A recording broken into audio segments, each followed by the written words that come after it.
जैसी करनी वैसी भरनी। एक जंगल में ऊंट और सियार रहते थे। उस जंगल के पास ही खरबूजों का खेत था, लेकिन खेत और जंगल के बीच में एक नदी पड़ती थी।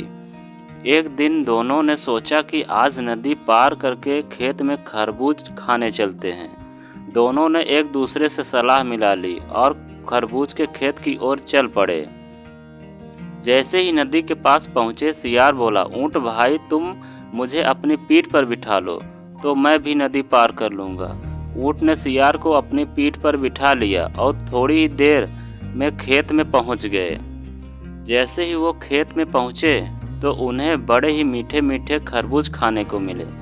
दोनों खरबूज खाने में जुट गए, लेकिन थोड़ी ही देर बाद सियार का पेट भर गया और वह अजीबोगरीब आवाज़ें निकालने लगा। यह देख ऊँट ने उसे ऐसा करने से मना किया, लेकिन सियार ने उसकी एक न सुनी और बोला, ऊँट भाई, खाने के बाद मैं ऐसा ज़रूर करता हूँ।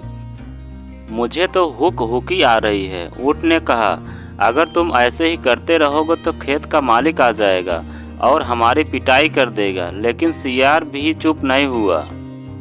सियार की आवाज़ सुन खेत का मालिक आ गया। खेत के मालिक को आता देख सियार तो झाड़ियों के पीछे छुप गया और ऊँट बेचारा पिट गया।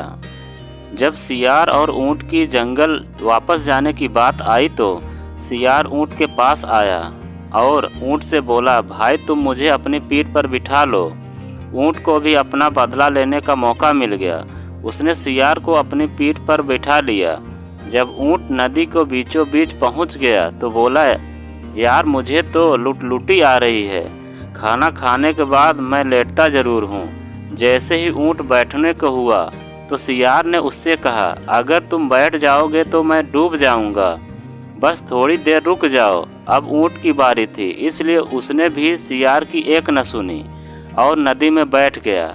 जैसे ही ऊँट बैठा, सियार नदी में डूब गया और मर गया। तो इससे यह सीख मिलता है, इसलिए बड़े बूढ़े लोग कहते हैं हमें सबके साथ अच्छा व्यवहार करना चाहिए, क्योंकि हम जैसा करेंगे वैसा ही हमें मिलेगा। मतलब जैसी करनी वैसी भरनी।